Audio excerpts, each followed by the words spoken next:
Constable সেইখানে সেভাবে ছিল না, তার কোনো সুষ্ঠু প্রমাণ করে দেওয়া হয় নাই।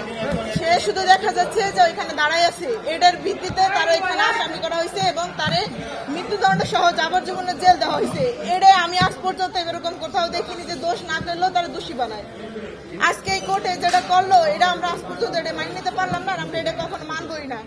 কারণ শাস্তি যাদের দেওয়া উচিত তাদের তারা দেয় নাই।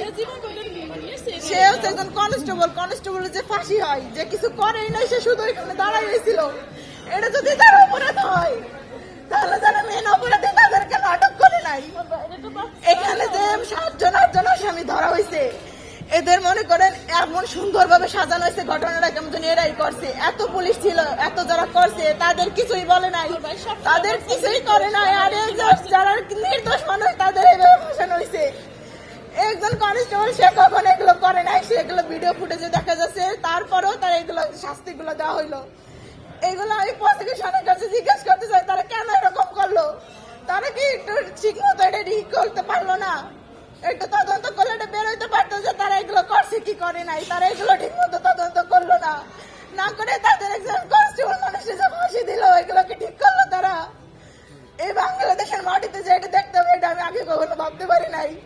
একটা মানুষ যদি ঘটনাস্থলে উপস্থিত না থাকে এবং তার কোনো অডিও বা আপনার নির্দেশ দানের কোনো ওয়ারলেস রেকর্ড কোনো কিছু না থাকলে সেই মানুষটাকে কিভাবে নির্দেশদাতা বানানো হয়?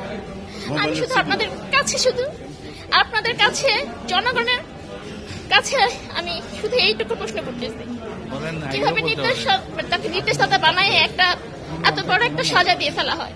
আমরা আপিল করব। এবং একটা কথা বলি, যেমন আমরা কিন্তু PW 23, 24 আমাদেরকে বলে দিয়ে গেছে যে আমাদের আসামি একজন ডিবি ইন্সপেক্টর, উনার কাছে কোনো অস্ত্র ছিল না। PW 23 যিনি রাজসাক্ষী ছিলেন এবং আইও বলে দিয়েছেন, এবং উনার কমান্ডিং অফিসার ভিডিওতে উনার পাশে যে ছিল, উনাদেরকেও কিন্তু এখানে আসামি করা হয় নাই। আমি একজন মেয়র ইন্সপেক্টর, আমাকে এখানে আসামি করে আমাকে লাইফ ইমপ্রিজনমেন্ট দেওয়া হলো। তো এখানে যে বললো যে একটা মিটিগেটিং ফ্যাক্টর, আমাদের জাজরা দেখেছেন, আমি কোনো মিটিগেটিং ফ্যাক্টর দেখেছে বলে আমার মনে হয় না।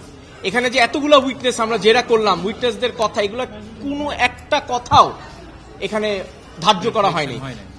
এবং যে একটা কমন রেসপন্সিবিলিটি একটা বিষয় আছে, এই কমন রেসপন্সিবিলিটি বিষয়টা যাচাই করার জন্য আমরা সিডিআর এর আবেদন করেছিলাম।